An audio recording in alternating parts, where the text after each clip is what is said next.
All right, good evening to everyone. My name is Tony Spencer. My actual name is Anthony Spencer. No one calls me that unless you're mad. So when I hear that, I'll know that someone has something more to say. Tony Spencer, I'm been asked to chair the SAC committee, and I'm honored to do that. Our vice chair is Les Wilson. Is that correct? Leo Wilson. Leo, I'm sorry, Leo. No worries at all. It's Monday. I'm going to give you some latitude. Yes. And so we always want to start with thanking everyone for taking the time to know this is, even though it's COVID, it's still, people's lives are still going on.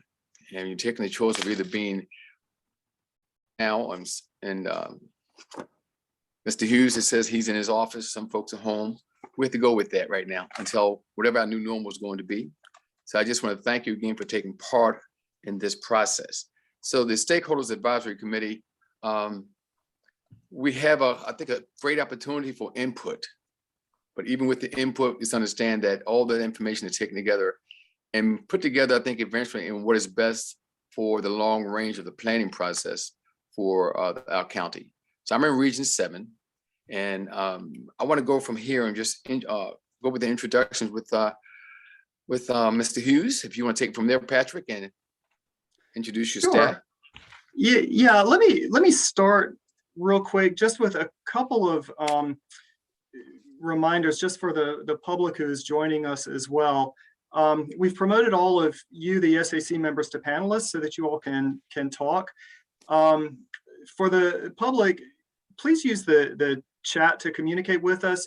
During the meeting itself, we may not be able to moderate that chat function, but we will have that on record if as a means of communication if you've shared anything with us. As we noted previously, this meeting is going to be recorded and placed on our Region 7 website. And this is generally the agenda as was sent out and posted on our website. And Tony, you had led us to this portion where we're going to start with introductions. So I'll start just with the region. This is the region committee from the kickoff meeting itself. We have two main staff members who are going to be the OPZ staff leading this project effort. I'm Patrick Hughes. I'm a senior planner with the Long Range Planning Division, and with me is Desiree Williams. Desiree, can you introduce yourself? Hi there, I'm Desiree Williams. I'm a Planner 3 in Long Range as well. And we also have two others from the Office of Planning and Zoning with us. Cindy Carrier, who is the Long Range Planning Chief, and Christina Pompa, who is the Assistant Planning and Zoning Officer. Did I get those titles totally correct, you two? No, but that's okay. Close enough. There we go. All right. And so Tony, I will pass it back to you, and I'm going to stop sharing my screen just for a minute as I'll let you start off with introductions as we'll go through the SAC members. Okay. So at this point, do you want to, Patrick, talk about the public comments or not yet? Oh, I was going to see if the SAC members themselves wanted to speak up and introduce themselves, go around. Okay, sure, that'd be great. Anyone who's on board first, feels comfortable with going first, please do. It's not a time to be shy. I'll speak up being military. You know, they taught me to be assertive. Good evening, everyone, and thank you for having me here. My name is Charles James. I'm a native Annapolitan. I was born and raised in this city. I'm retired from the United States military, and my professional background is in emergency medical health and the healthcare profession. Glad to be here. Let me back up just for 1 second. I realized I did not really introduce myself. I just gave my name. Tony Spencer. I'm born and raised in Anne Arundel County. From elementary all the way to high school. We graduated from Northeast High School in 1969. Former military, Marine, and 23 years in the fire service, former faculty at the University of Maryland Fire and Rescue Institute. My job was to solicit training to private industry and government to meet OSHA regulations. Came back to the city in HR, and I became an EEO recruiter, if you will, for the city. And then I worked for 3 mayors, Dean Johnson, Ella Moyer, and Josh Cohen. I went back to the fire department again for a minute as a public information officer. My last 2 years, I was in transportation. And then I retired. And since that time, I've just been working on, I'm a professional vocalist and also a visual artist, and working on that and writing some articles for different magazines. And so just involved in the community on a state and local level with the Arts Council. I'm a commissioner for the county. I'm also a member of the Maryland Commission on African American History and Culture. My background in the fire service, my last 10 years was in public safety, but also I was a fire marshal investigator. So kind of rounded up with different things. Hey, Tony, I can go next. Sure, please. Hi, everyone. My name is Anna Mudd. I was not able to attend the in-person meeting due to a sick family member, but I'm really excited to be here this evening. I live in Riva, just down the road from Mike's Crab House, if any of you guys are familiar with that area. Yep. My background is in nonprofit advocacy. I currently work for the Chesapeake Bay Foundation, but have been employed with several nonprofits over the years, and I specialize in grassroots capacity building and coalition building. So really looking forward to working with all of you. Very good. Thank you, Anna. I'll be happy to jump in. Good evening. I'm Larry Burrows, and I too, I'm happy to be here and participate. We've lived in Anne Arundel County for over 30 years, with the exception of a 6-year stint in Seattle. I'm a retired home builder, and since I've been retired, I've just served on a few for-profit and not-for-profit boards. And we live now in Eastport, and we enjoy kind of getting out in the water, not this time of year. And also we enjoy sponsoring midshipmen from the Naval Academy. Hey everyone, I guess I'll go next. My name is Emil Henault. I'm born and raised in Anne Arundel County. I currently reside in downtown Annapolis. And then for a career, I am a real estate attorney, as well as vice president of a title and escrow company. And I'm really looking forward to hearing what everyone has to say about this and working as a collective unit. And I'll talk now. Thank you. My name's Kate Mahood, and I'm practicing now as a licensed acupuncturist and an herbalist. I'm trained in architecture and historic preservation planning, and that's what I did for over 20 years before changing to become a doctor of Chinese medicine. In my early career in architecture, I worked with the State Historic Preservation Office in Maryland and consulted privately for government, nonprofit, and private companies as a consultant throughout the Mid-Atlantic. And I've lived in Annapolis and Anne Arundel County for 36 years. I'm currently the owner of Wellsview Cottage, or Wellsview. We're a center for holistic and integrative health on Ridgely Avenue. And I'm involved with my Lindamore Improvement Association. I live here too. And so I too look forward to getting to know you all more and providing the leadership we need for planning our future. Thanks. Thanks for listening. I'll go next. Good evening, everybody. My name is Kristen King. Like many of you, I'm born and raised in Anne Arundel County in Southern Maryland, actually. I just moved back to the area. I lived in Baltimore City for about 8 years and currently live in Gingerville. So professionally, I am on maternity leave. I have a 4-week-old who is downstairs. I can hear her practicing her vocals right now. But when I am working, I work for County Executive Olszewski in Baltimore County. Land use and real estate are my background primarily. I look forward to working with you all and hopefully meeting you in person one of these days.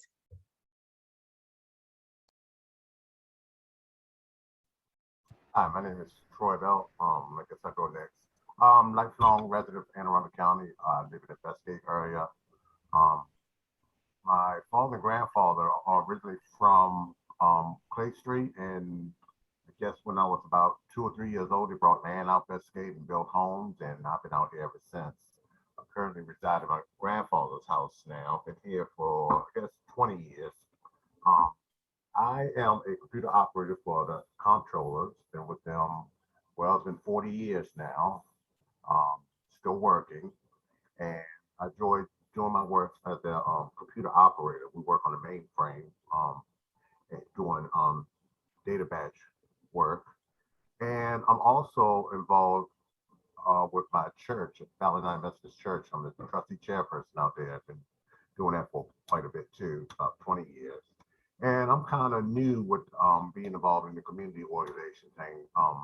I really wanted to get involved with the planning and zoning committee because where I live at has been a lot of changes, and I just wanted to be participating and seeing how things get done and how it all evolves. So I'm glad to be able to participate and get to know all of you. Thanks. Thank you, Troy. I'm Priscilla Kenya. I was born in Connecticut and raised in New England, and I've lived in Colorado and California, and I moved here a couple of years ago. I live in Heritage Harbor, so I represent some of the old folks around here. I'm retired from healthcare. I'm a psychotherapist by profession and performance improvement consultant. And that's it. Oh, the other thing, I was the union president for about 15 years. So I was very, very active with my union. Thank you, Priscilla. Anyone next? Sure, guys, I can go. My name is Jonathan Hollander. I grew up here in Annapolis. I went to college in Boston, then worked in New York City in the financial industry for quite a while. Ended up worked out in Asia and Hong Kong. Then went to grad school at Stanford, obviously in California, and then came back to Annapolis for a year, and then went back up to New York, where I created a company that does software development primarily for the financial industry, but also works on the behalf of small companies. Then in Annapolis, I run a company called Chesapeake Properties. We do real estate investment and development throughout Annapolis, a little bit in the county.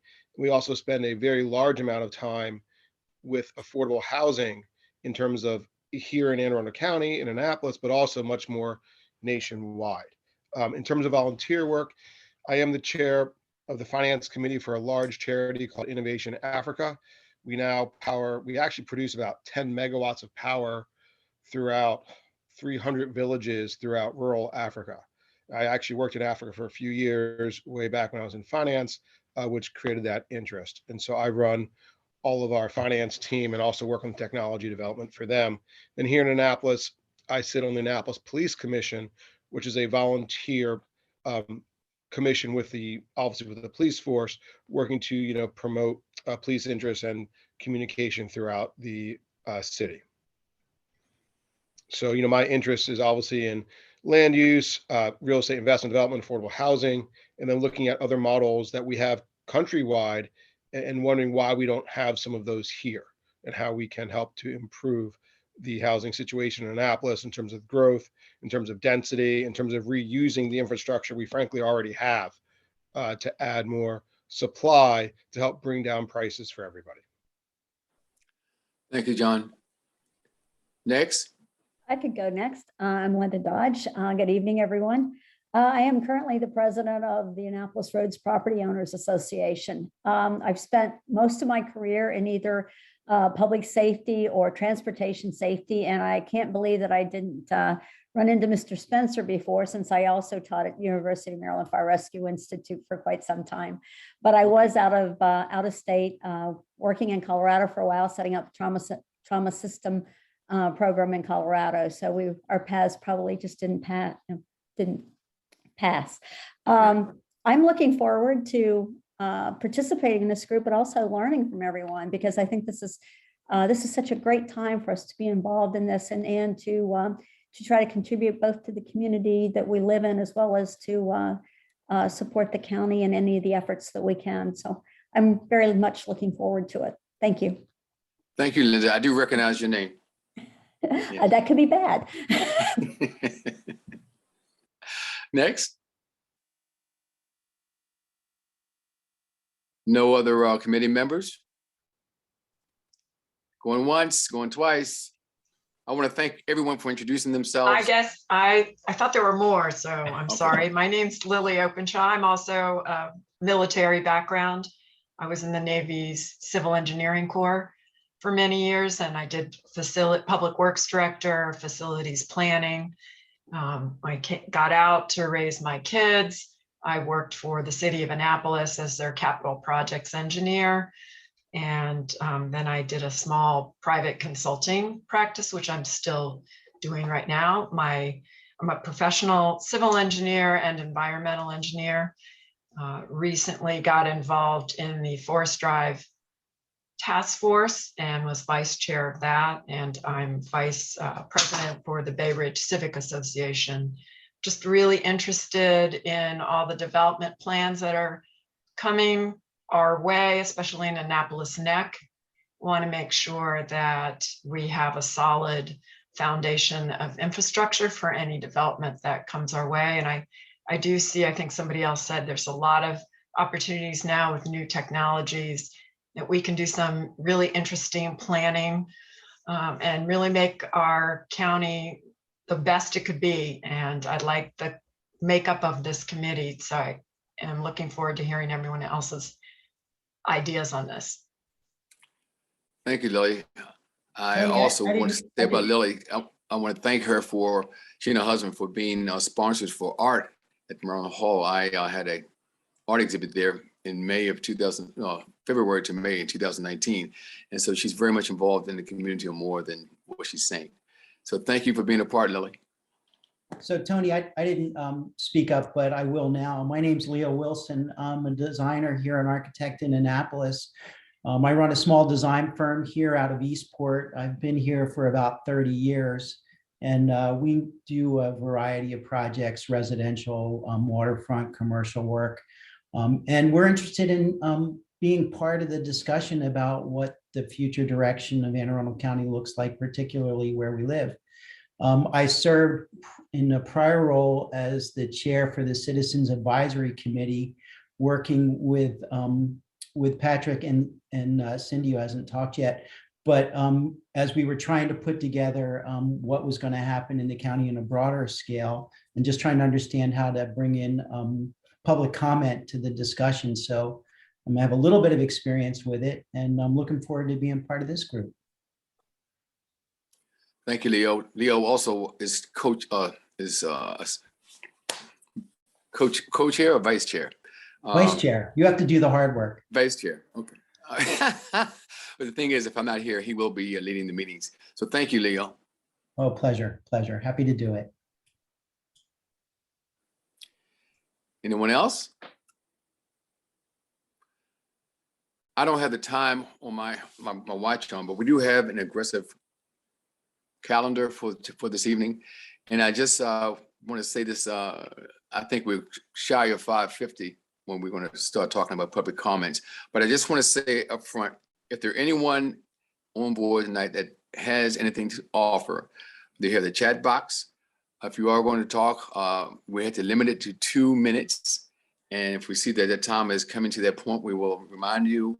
Also, if what you have written down to speak about is longer than 2 minutes, you can also offer that to Patrick Hughes and his staff.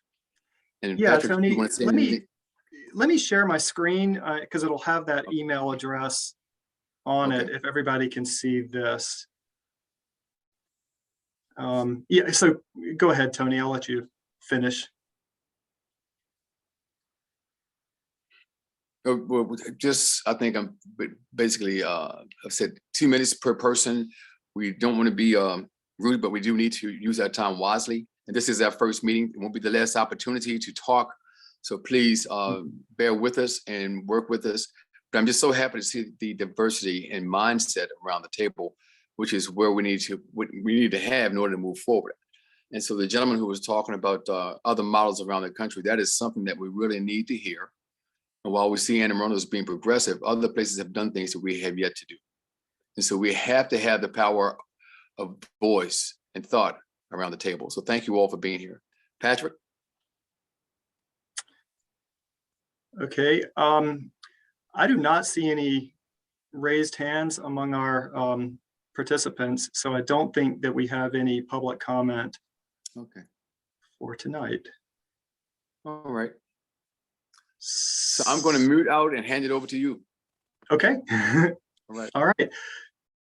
So then what I will start to go through is I want to, a lot of this meeting is really going to be a lot of orientation and starting to review a few things with you all to help you be able to fulfill your role on the SAC. So these are some of the things I'm going to start to go over, the broad aspects of what goes into a region plan and what your role as SAC members will be. So as I go through this, if you have any questions, you all please speak up. Give me 1 second to maximize my screen here. So there is a region plan handbook that is in the Google Drive that we shared with you all. Much of the information about what the region plans will be is found in this region plan handbook, and this is available to the public as well. It provides an overview of what the region plans are and the general steps in the region plan process and how these region plans are going to go through the approval process. So it's really a quick reference guide for the community and for you all, the SAC. And it'll also be a reference for the other regions that are going to be getting underway in round 2 of region planning. So we're in round 1 right now. There are 9 regions overall in the county, and 3 regions will be moving forward simultaneously with us. Region 2, which is up in the Jessup area, Region 4, which is Pasadena, Severna Park, and then us, Region 7, in Annapolis Neck. And this is, so this handbook gives some of the background information for the region plan process. Now, broadly, what is a region plan? It's going to be a community land use plan and a policy guide that's going to help inform how this area, Region 7, grows and preserves its assets for the next 20 years. I'm going to emphasize that the plan is really centered on land use. This follows the countywide Plan 2040 process. That was our general development plan that was adopted back in May. But the region plan is intended to drill down and make recommendations at the regional level, particularly about how to implement some of the goals of Plan 2040 here within Region 7. The plan will provide recommendations on where development should and should not occur, what that development should look like, what areas are underutilized or need redevelopment, what areas are environmentally sensitive and need protection. These are some of the things that we'll be looking at. It's going to cover a range of interconnected topics as they relate to land use. So transportation, housing, natural resources, public facilities, public health, and a number of other ones. And just like our general development plan, Plan 2040, these region plans are going to be a policy guide, so they're not regulatory in and of themselves. Implementation is going to come through a range of tools, the capital improvement program, development regulations, zoning, those kinds of things. And this region plan, it will be a tool to evaluate rezoning requests and to help guide the capital improvement program. So we're going to get into all of that and talk a little bit more about that starting tonight.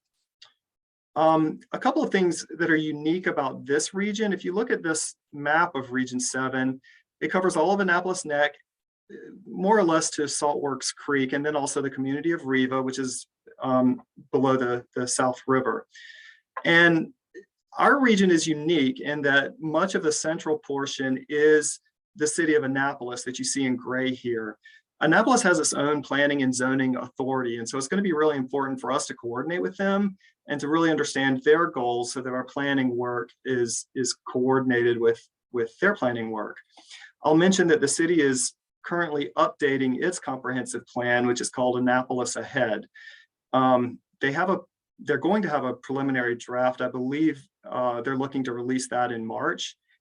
And there are other planning efforts that we'll be cognizant of. Sector studies like what Lily mentioned, the Eastport Forest Drive sector study. There are other sector studies in the city.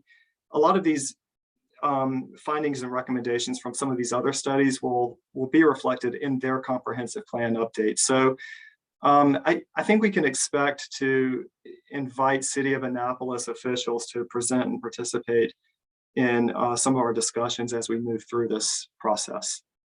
And then another thing about our region that I would point out is the Parole Town Center, which is in orange here. It sits just immediately to the west of the city of Annapolis. And there's a master plan update process for this Parole Town Center that started back in 2017. And a preliminary draft was released at the beginning of January and shared with you all. And I know some of you came to a public forum that was held on January 19th. And if not, there's a recording online that you can view.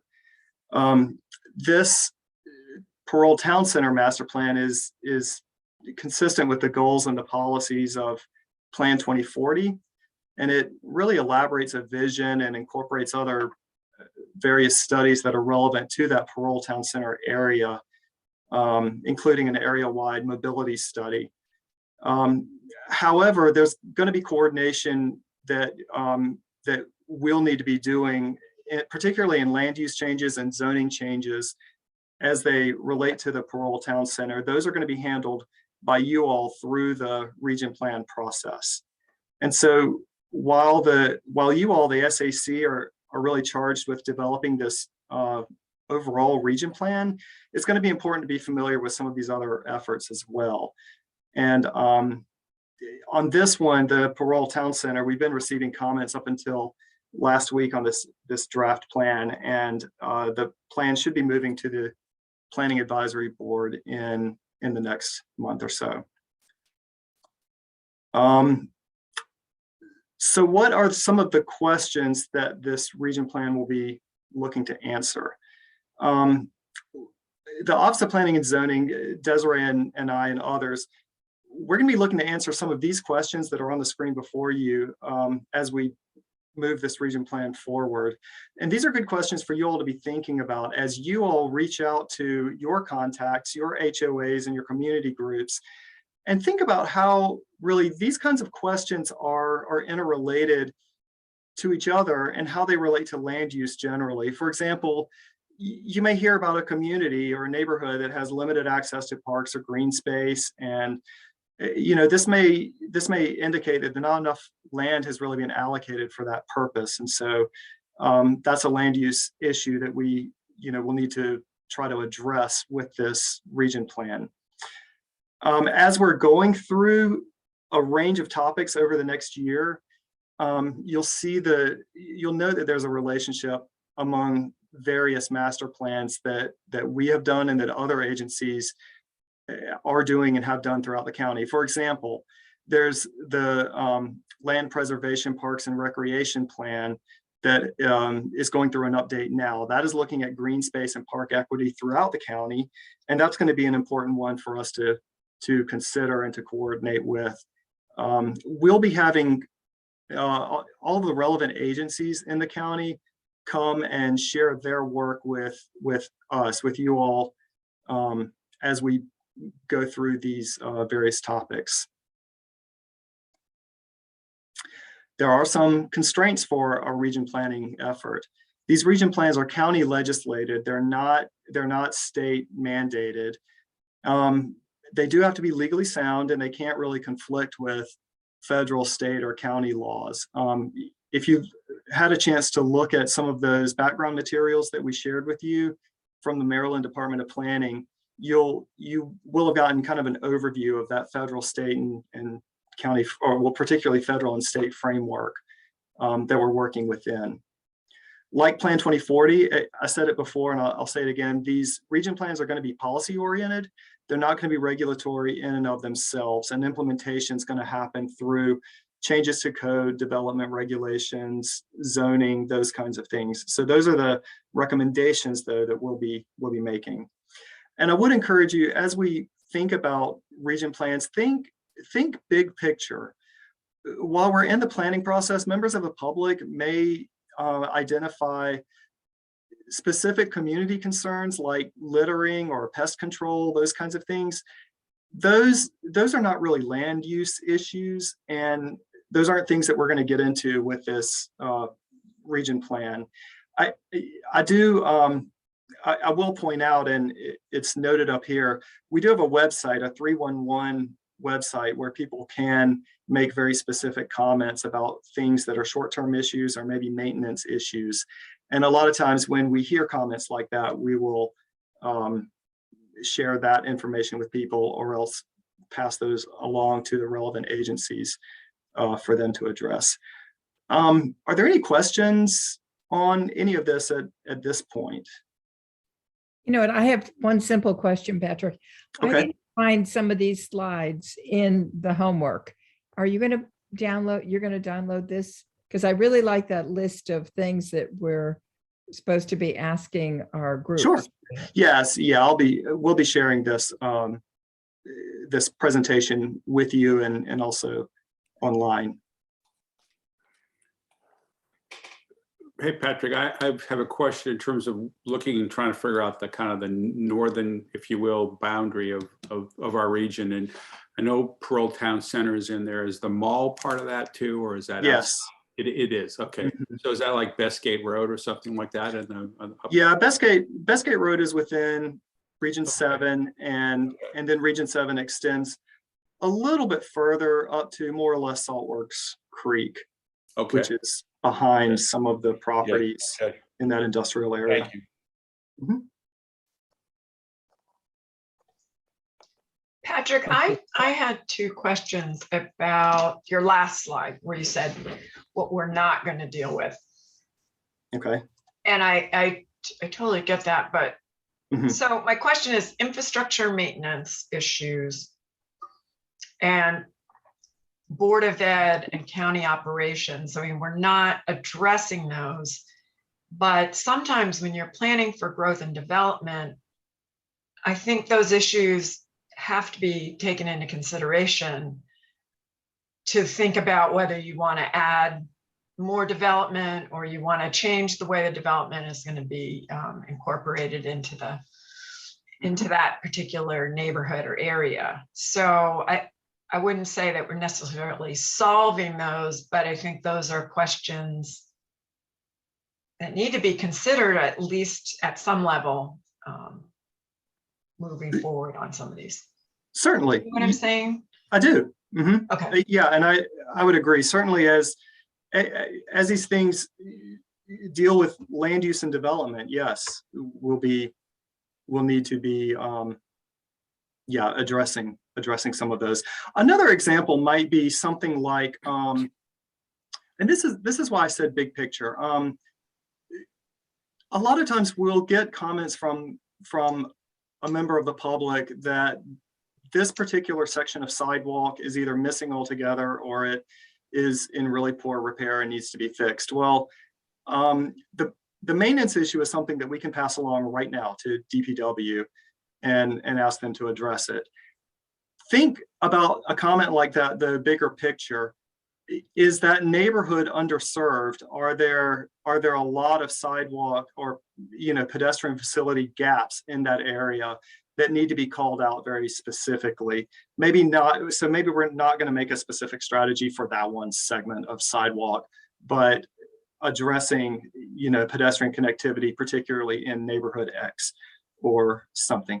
It's a way. That's just an example of thinking a little bit bigger picture. Okay, so Patrick, this is hi, Tony. Go ahead. Go ahead. No, you go ahead, Charles.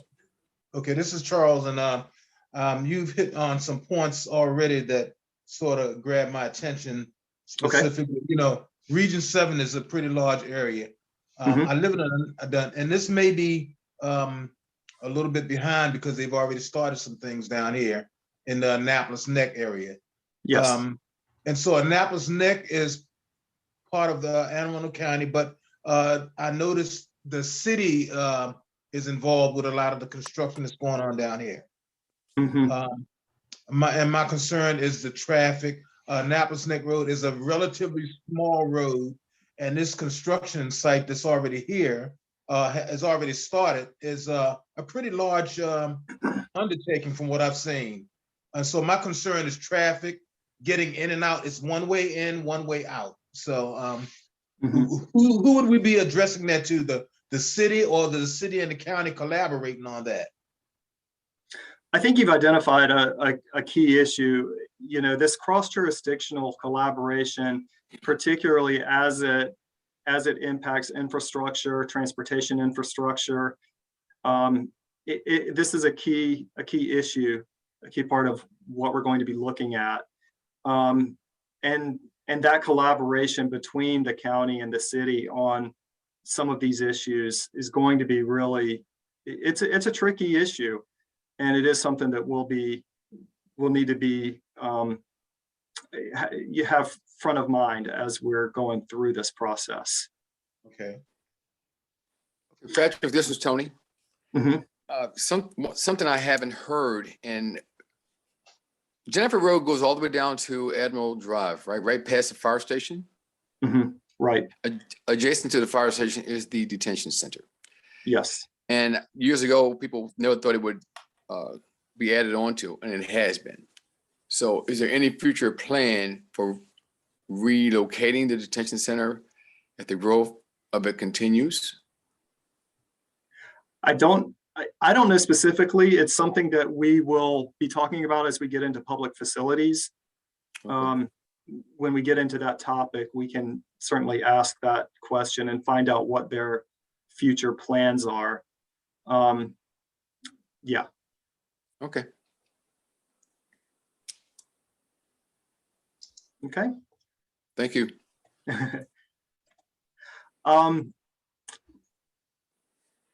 So if you'll have any further questions, please, speak up at any time. Yeah, I'm on this planning commission call. Okay. There we go. I did share with you all, there are resources from the Maryland Department of Planning. We've shared 5 modules in your Google Drive. These, if you have a chance to read through these will help provide a foundation of land use planning principles and procedures in general, and then some of the specific tools and framework for Maryland specifically. So I hope you've all had a chance to review these, and if not, like I said, they're in the Google Drive. I would say that the important takeaway from you is, again, the big picture of the legal framework. It's not critical that you remember a particular land use court case or anything. It's more the big picture of what these modules are telling you about some of the state constraints and resources that are available. We'll discuss these in a little bit more detail as we go through this process over the next year. Did you all have a chance to look at these materials? And if so, did anybody have any observations that they wanted to share with the group at this time? And if not, that's fine. That's fine, but that information is available for you to take a look at. Patrick, I looked at the material in the that we had linked to Desiree's email. So it has the regional plan handbook and the charter and all that stuff. I didn't see some of this other stuff. I didn't see the modules. Am I looking in the wrong place? These may have been sent out in an earlier email, and I'm going to be following up tomorrow or the next day with an email to all of you.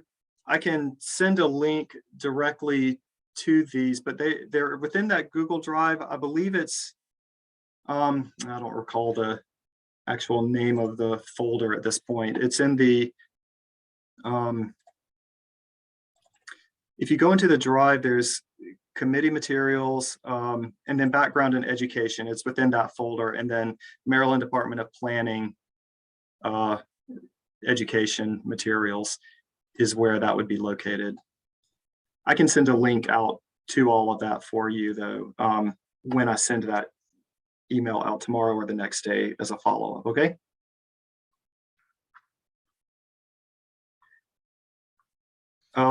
Patrick, I'm sorry to interrupt, but Sure. it might be helpful if you just shared a screenshot of your Drive page so that everyone, when they get to it, would know what it would look like if they just opened it up. Yeah, let me open it up for Google because I believe that's the way that you will be looking at it. Give me 1 second to pull that up. Yeah, I don't want to waste time, but it is a It's little. a good point. It's tough to navigate to it easily, and once you do it, it's not too bad. But the materials are mostly there, but it's just a little tricky to. When I get there, I want to know I found the right thing. Yeah, I appreciate that. So can you all see this screen? If you go through, when you log into your Google account that we gave you, and we'll talk a little bit more about that later. If there's anybody having any trouble, we can work with you. If you click on this waffle up in the upper right corner, click on this triangle that says Drive, and you will have, I'm going to have a whole lot more here than what you will have. Click on the left, Shared Drive, Region 7 Committee Materials, okay? Underneath this folder of committee materials, there's an administrative folder, background and education, and then all of our meeting notes and presentations will be in this third folder here. Going under background and education, you will see the trainings, the ethics and Open Meetings Act training that you all, most of you have done that already. You'll see Maryland Department of Planning materials, and that's where those 5 modules are if you want to get into that tonight. So that's where that is. So let me return to the presentation and pull up my notes here. So we also had shared with you in some of that that background folder, Plan 2040. This is our countywide comprehensive plan, our general development plan that was adopted back in May. This kind of gives you an idea of the product that our region plan will be producing. I don't expect any of you to have read Plan 2040 cover to cover. It's a pretty dense document, but I will orient you briefly now. There are 2 volumes. Volume 1 is kind of the main volume that has, it's still pretty thick, but it's a little bit more of a nutshell, the main information that is Plan 2040, including the goals, policies, and strategies. And then volume 2 is a lot of the background and supporting information that went into producing Plan 2040. The document is organized into the plans 4 broad categories. Those are planning for the natural environment, planning for the built environment, planning for healthy communities, and planning for a healthy economy. And all of the topics are generally framed or within that framework. We will probably use a similar organization for our region plan so that we can help be consistent with Plan 2040. And as we move through all of the topics that we're going to be discussing, the housing, transportation, natural resources, as we go through that over the next year, we'll be referring back to Plan 2040 and looking at some of the background information that went into developing that plan. So we'll get into it a whole lot deeper as we go through this. Plan 2040 does include recommendations for the region plan process. The region plan will be drilling deeper into some of these issues and making them specific to the region level. So there's an example of there's a strategy under the built environment. Use the region plan process to explore the need for additional tools to guide neighborhood development, such as area design guidelines, form-based code overlays, or urban design standards. So we may take a look at that and see if that's something that needs to be applied in a certain way to parts of the region. This word cloud that you see on the right here, these are a lot of the key words that we heard during our public input sessions, our public meetings and such, and we're going to hear these again, but the goal is to really address them at the region level. You will also see this graphic in Plan 2040. This shows really the tools that will help implement the general development plan. And you'll see that the general development plan or Plan 2040 is here in the center. And then we have geographic master plans that include things like the region plan. Needs to be consistent and work with the general development plan. And then these other functional plans, capital facilities improvement plans, the code, APF ordinance, these are the things that will implement the goals, policies, and strategies of the general development plan, and then of our region plan. And the work that we do, the region plan that comes out of our work, will be considered an amendment to the general development plan, or Plan 2040. So Patrick, may I ask a question about that? Yes, please.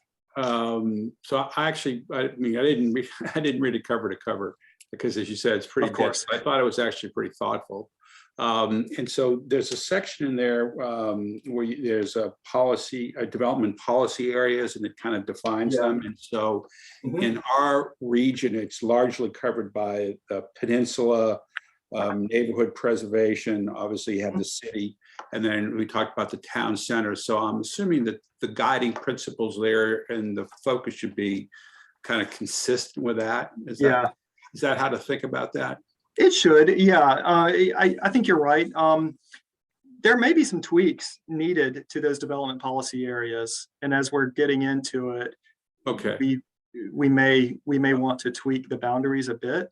Okay, so that maybe that was my question. Is we should use that as a guide, but if for a variety of reasons through this process, we may have some recommendations that might be different. Yes. That's okay. That's on the table.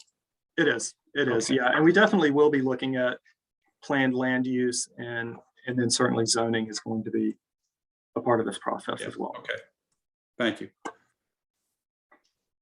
Patrick, there's a lot of concern about sea level rise, nuisance flooding, resiliency out here. Our particular neighborhood looks to have almost a third of the roads underwater at a certain point. So where are we going to look at that?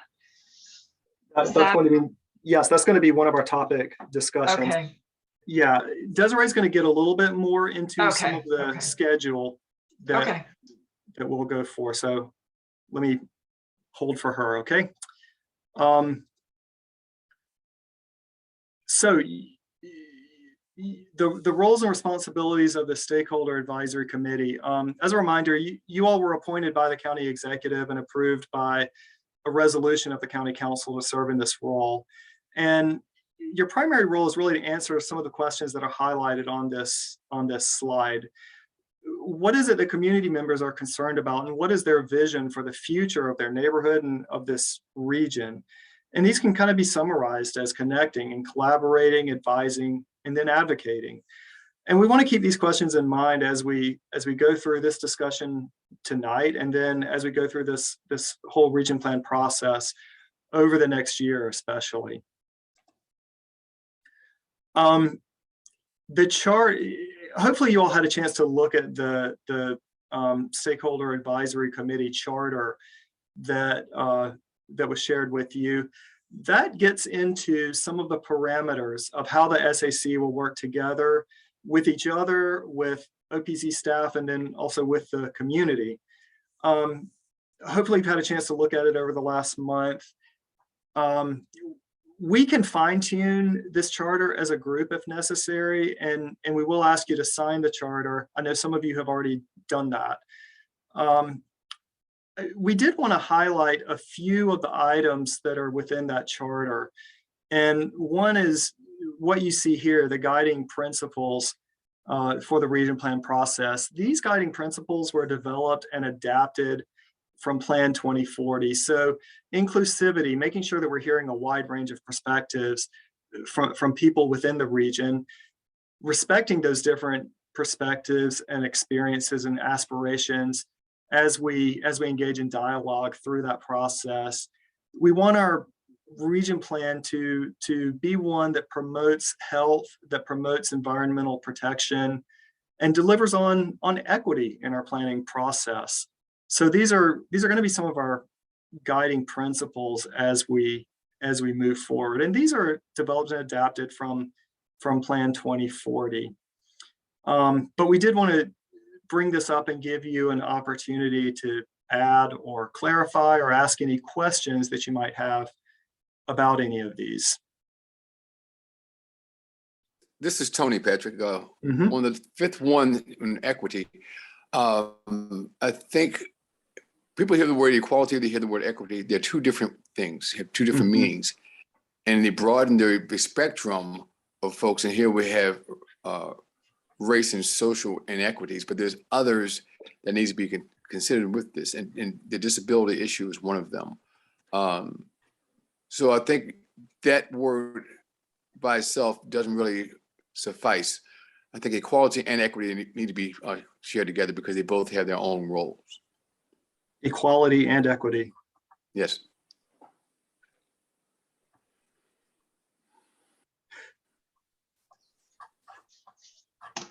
Okay. In Plan 2040, if you look on page 14 of the first volume, and you can take a look at this later, there is a discussion of those two words that you mentioned, Tony. There's actually a little graphic of equality versus equity. And so Plan 2040 does sort of address those two concepts and help provide a little bit of a background for us. So I would encourage everybody to take a look at the section in Plan 2040 as we think about that.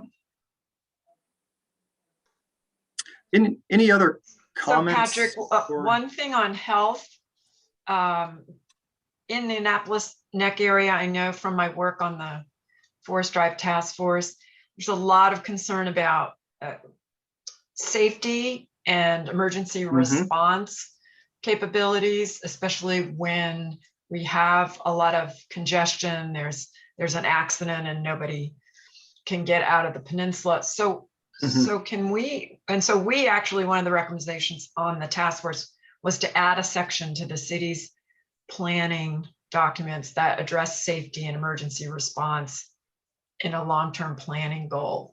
I know they have separate plans, but to bring them into the more general planning, and could we add that under health at some point? Yeah, I think it's something that we can and should talk about as we get into the emergency services discussions with our effort.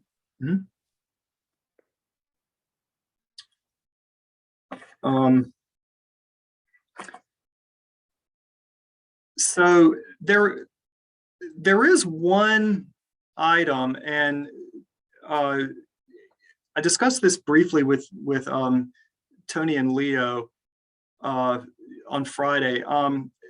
This is one area where we might consider a tweak to the language in this charter surrounding public input. In section 3.1, that's page 3 of that charter PDF, there's a bullet point that says stakeholder advisory committee meetings will be open to the public and recorded. However, committee meetings will be work sessions for committee members to provide input and dialogue. And that is the point of these SAC meetings, is for you all to have space to dialogue and to focus on working together to develop this region plan. The phrase that followed, currently it's what you see in black. The public input will not be received outside of defined time periods opened by the stakeholder advisory committee chair. And there was a little bit of concern that it sounds as though we're not, we want to make sure that it's very clear to everybody that this is a very open public process. Public input is going to be key to everything that we do. And During the SAC meetings, however, we're going to really focus on working with you all and having a narrower window as we had at the start of this for public input. And we're really going to hope to focus public input during our other public input processes, whether they be our outreach, community events, our surveys, forums, us going out into the community to really listen and hear what people have to say. So we thought maybe a tweak to this language, as you see here, just to say public input at these meetings will be received at defined time periods opened by the SAC chair. And that way it makes it a little bit, it seemed to maybe make it a little bit clearer that, you know, we're just talking about the SAC meetings, and this, we don't want it to appear that there's not public input beyond the brief opportunity at the start of these SAC meetings. Does this seem like a reasonable tweak to make to some of the charter language?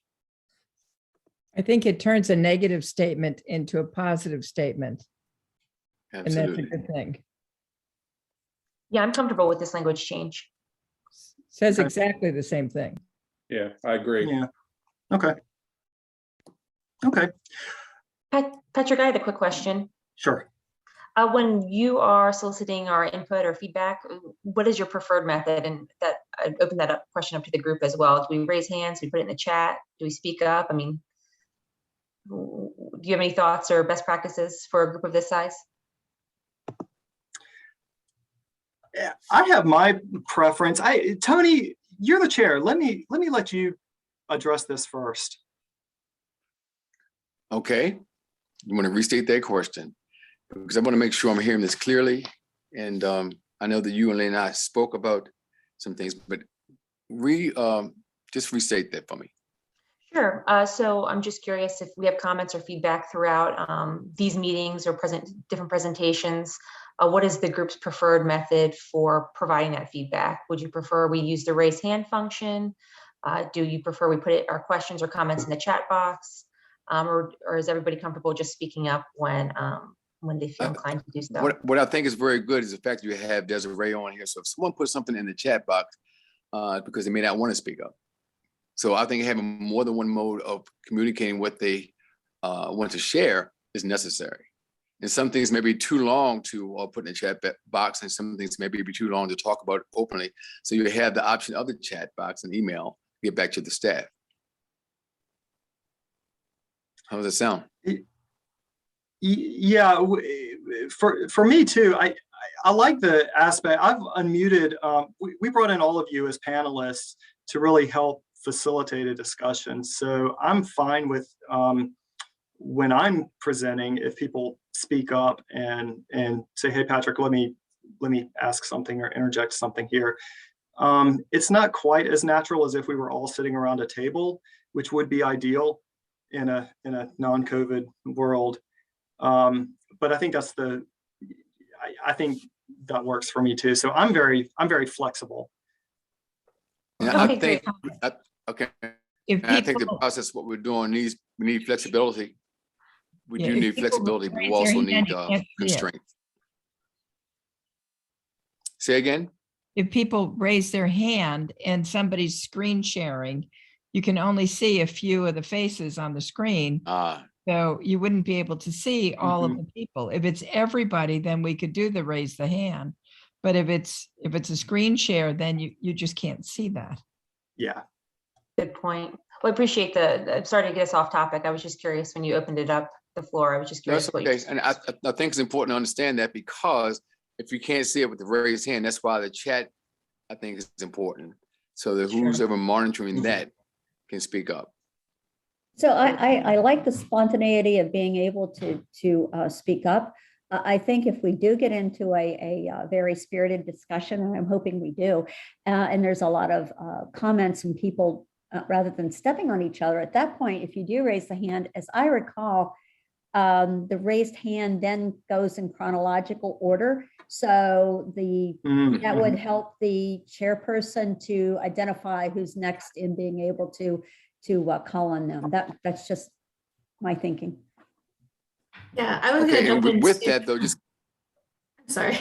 I just wanted to note that No, I I just think, want to, oh, I'm sorry. go ahead. I just Go make a ahead. note that Go ahead. when you use the raise hand function, even when you're sharing screen, it does show you the first. If you notice, Lily has her hand raised right now. It bumps you to the front. So it is an option that we can use for when there's a lot of discussion going on. I think it could be useful. Okay, I was but just to be clear, testing to see if you could see that. okay, just to be clear, I chair, but I don't see the raised hands. I'm not controlling that function. I'm sure Desiree, will you be controlling that or someone else? It might have to do with how you're viewing like whether you're in gallery view or whether you're just viewing who's speaking. But if you have it in a gallery, if you have your view as gallery or standard view, then you should be able to see it. But I can see it on my end. I think, Patrick, you can probably see it, but. Let me interject something because and I'm not technologically savvy either, but I think correct me if I'm wrong. Whoever is the host of the Zoom meeting can see the hand function raised. Am I correct there?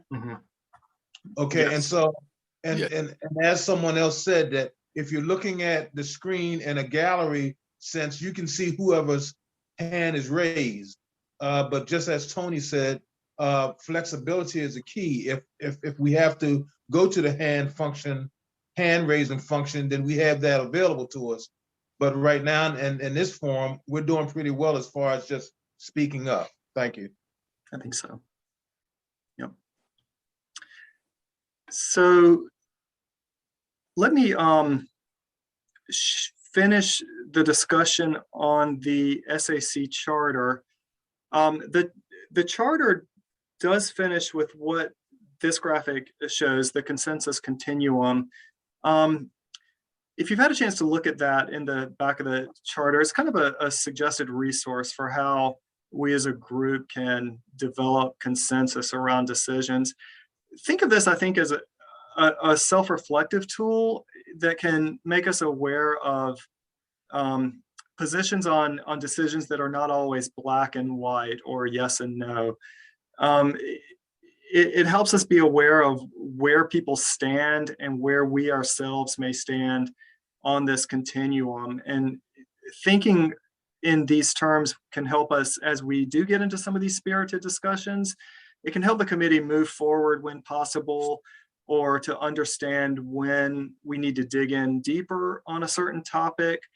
And it's likely to come about as we're developing language surrounding strategies or making recommendations for zoning, et cetera. Some of those things are things that I think we will have some deeper discussion on. Do you all have any thoughts on this continuum or the SAC charter that we should discuss before I hand it over to Desiree? Okay, I do. Okay, sure. It's not this, it's the wording in the charter or in the one of those descriptive things. It sounds like we're supposed to use consensus unless we can't reach consensus and then we vote. And that's not how I understand consensus decision-making. Now, if that's how we're going to do it, that's fine, but it's not a fallback. It's not, oh, use CDM and then fall back to parliamentary procedure or something. So do you want to explain that, how we're going to do that? So you're talking about section 5, reaching consensus on page 6 of the. I don't have it open right now, but yeah, that's probably. It went on and on and on and on and on about consensus. And then it says, and if you can't reach consensus, then the majority rules, basically. Yeah, I think the intention, the desire is that the committee will be able to reach consensus on all items, and that's and that everybody's gonna register in ideally one of these two areas on the right of this consensus continuum: endorsement, or I can live with what it is that the group is kind of deciding on. In some cases, people may sit on this. I'm not going to block this decision, but I'm going to raise my disagreement. Ideally, that's where, you know, in a perfect world, we're going to be there in all cases. I think in cases where that is not the case, in order to be able to move forward, once a particular issue has been hashed out and maybe studied, if there was more, if somebody raised an issue that maybe there was more work that needed to be done or more information needed in order to make a decision, and that's presented, and the group is still divided on a particular issue, it may come to a point where there's a vote that is needed on these. And I think the way that we were thinking about how that would then work is that really, I think the majority of the content of this plan, the general text and background information and data and such, isn't really going to be a thing that needs, you know, a lot of vote. But when we are talking about things like goals and policies and strategies, those are things that if there's still disagreement on things, even after a lot of discussion, in order to move the process forward, we may need to go to some kind of a voting scenario in order to be able to move forward. And that does, I mean, it gives me a little bit of pause, a little concern, because if, say, a third of the group is really not supportive of something, and the group cannot reach consensus, then, you know, if 51% of the group present supports it, then it passes, and that means that the other third are in the end left out. The other part of that is, like you're on the blue box here, it says, I can live with it. One of the things that I know about consensus is it works best if you say, I can live with it and I will support it. Because if people will sort of put their thumb up and say, yeah, okay, I'll live with it, and then they badmouth it outside of the committee, then that sort of negates the work of the group.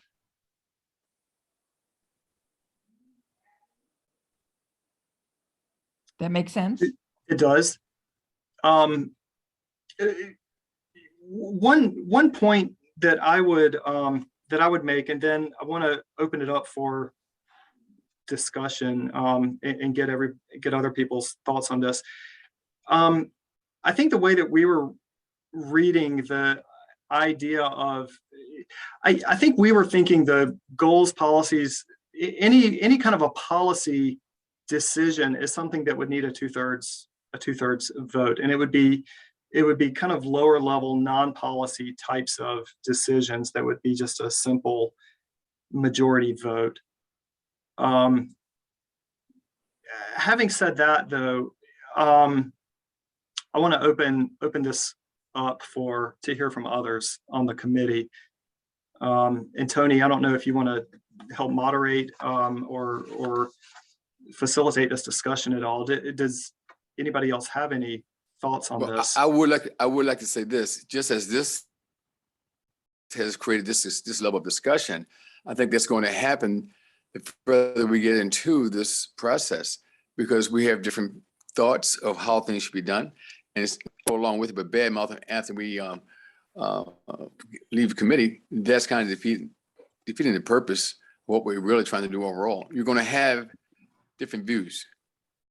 So at that point, if that happens, where we get to a point where we have to vote on it, are the Robert Rules of Order going to be in place for that? Because if they are, fine, but they're not, then consensus is one thing and voting for it is another. So you have to go with I approve, or I like it, I don't like it, I'm not going to vote at all. Okay, so I think we're going to move into that as we move along. So we have to have some kind of ground rules to go along with. I think being too strict is going to make people not want to participate. But you have to have a level of participation and also cooperation. So I'm just opening up with that. If anyone else has anything to add to it or give you opinion, let's go for it.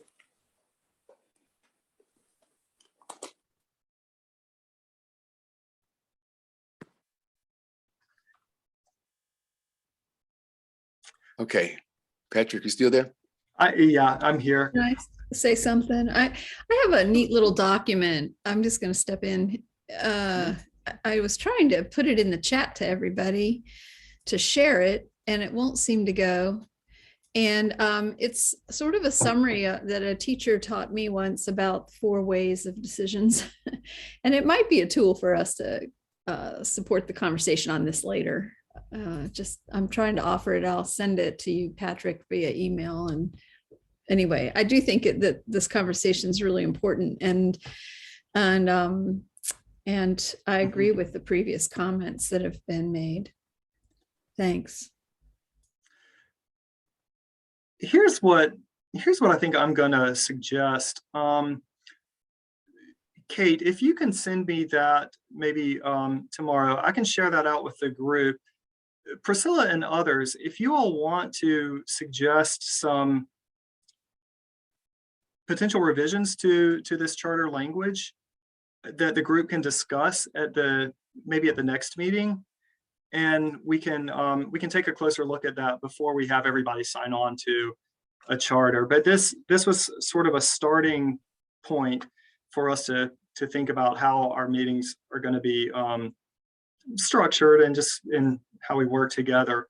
So it's just a starting point. Why don't we do that? Does that sound like a good plan? And then at our next meeting, we'll pick this back up with any recommendations that Priscilla, you may have, or others may have on revisions to this charter, and we can finalize that discussion. I think it's going to be a while before we get to topics that are where we're gathering consensus or otherwise. Yeah, I'm happy Patrick, to play with some language. I'm sorry, go ahead. I'm happy to play with some language. That'd be great. And having said that, would other folks be open to doing the same thing? Patrick, if we're going to wait till the next meeting to discuss it, it would be good to have some suggestions from folks around the table. We may have a consensus just in, That's something I can contribute with as well if I'm volunteering. Okay. Thank you.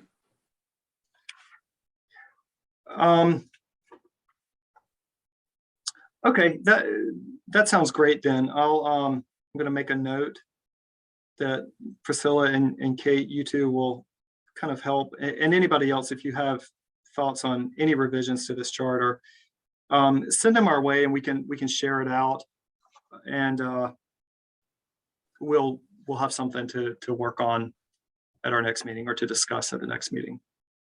Can I speak up again? I think it's a great idea for anybody who has ideas on this to please come, participate in this, because I think this is really important. We all want consensus on consensus. Yeah, I'm thinking too, as I'm doing this, maybe what I need to do is take this document, share it with you in a way that through the Google platform, you can easily start to make edits to it, and that way, kind of as a group, you can make some suggestions and see what those are, and then we have that to work with. So why don't I plan in my follow-up email to you all? I will do that. It sounds good to me. Okay. And I want to thank the 2 ladies who have volunteered to assist with this. Okay, with that, I'm gonna pass this over to Desiree and let her start to go over the schedule and some other housekeeping issues. Sure. So we've been talking for a little over an hour. I don't know if we want to do any sort of a break. Are people still feeling okay to continue on, or should we do like a 3-minute break, or what are your thoughts? My thoughts are, yes, with every hour you have, you should only do 50 minutes of instruction or whatever, and then give a break. Okay, this seems like a good point for a quick break. So let's do that, and then I'll launch into the schedule and our little brainstorming exercise. So all right, so why don't we come back at it's 6:47 now. We'll come back at, say, 3-minute quick 6:50. Does that work for everybody? Sounds All right. good. That works for me. I'm a soldier, so that works for But me. Patrick, just quick question, how much more time? 7:25? Okay. Okay, great. All right, everybody in 3 minutes. All right.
Patrick,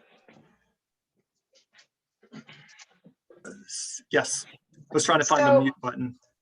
so it was, my screen said I was muted. And I took a call and I saw that you muted me, that you could hear me. But my screen said that I was muted. So I don't know if anyone else has complained about that, but Yeah, I'm not sure what the issue was, but no big deal. I saw it and muted you very quickly. So I no worries. apologize. Yeah. No worries at all. It's kind of the Zoom age that we live in. Yeah, every time I'm on with a different group, there's little differences in how it operates, for sure. It's a learning process for sure.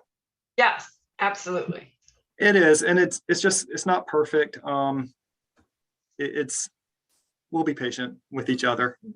I am hoping that at some point we'll be able to get back to meeting in person. I really like that format, but this is where we're at now. So No, definitely. I just We'll muddle wanted to through. apologize that I No thought I worries. was muted and, okay. No worries at all. Look, the new normal is going to keep changing for a while. Mhm. So I think we have to just adjust. Yeah.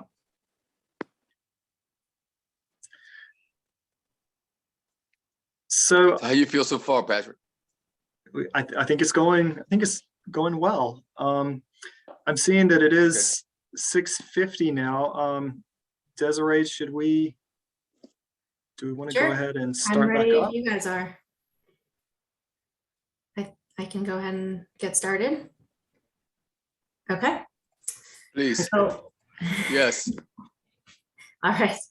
So hi, everyone. I'm going to jump in here and talk about the schedule going forward. Patrick can continue to chime in as needed, answer any questions. But this just represents the overall broad timeline. I think we saw it at the kickoff meeting for the region plans, and just helps give us sort of the big picture for where your time commitment will be and where your efforts will be most needed in this process. So we are currently in phase 2, and this is our initial community planning phase where we are launching surveys.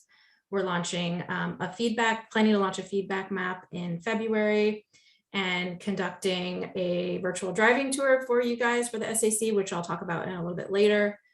And we plan to have a public forum this spring. So the time commitment for you all will primarily be in the middle two phases, phase 2 and 3. We plan our meetings. We're anticipating these meetings will be approximately 2 hours with a few hours of homework or reviewing of materials ahead of each meeting. And we aim to have background materials to you as early as possible for each of these meetings. So at least a week to 10 days ahead of the meeting. So this is, while phase 2 and 3 are really the bulk of when we'll need your involvement, your involvement definitely doesn't stop there. We would, want you and need you to participate through all the way through implementation or really through phase 4 through planning advisory board and county council approval in the legislative process. So just wanted to highlight sort of where we are broadly. And then I think we can go to the next slide, Patrick. And this really drills down a little bit more into the schedule.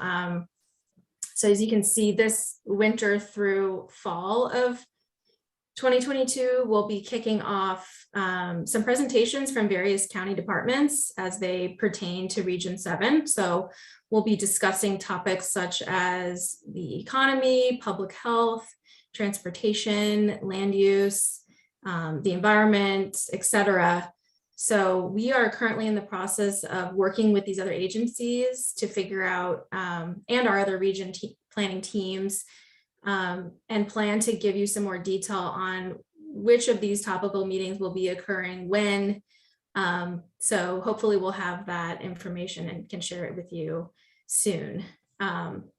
We also plan to have a public forum or a sort of listening session this spring, and we will be launching a public feedback map in February to kind of go along with what our intended purpose of our next meeting will be, which I'll get into in a couple more slides. But we plan to do sort of a virtual driving tour that would kind of go work in tandem with the feedback map for the public.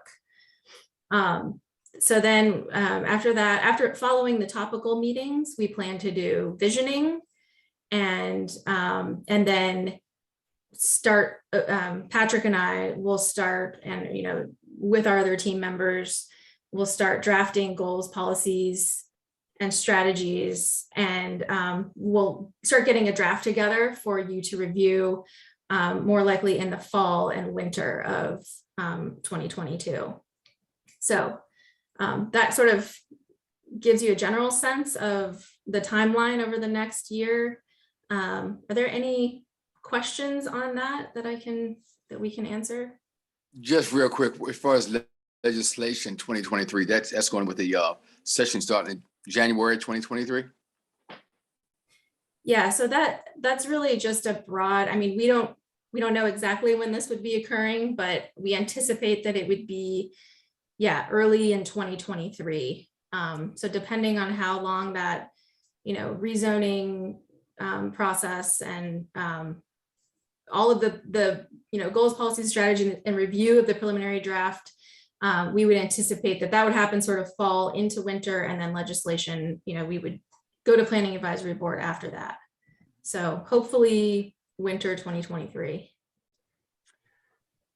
And Desiree, if I can add just for everybody else too, we are working, all 3 region plan teams are going to be working through a little bit more of a detailed schedule where we can provide you more or less when we think you're going to be able to hear from this agency presenting about this particular topic, and try to give a little more detail to this schedule.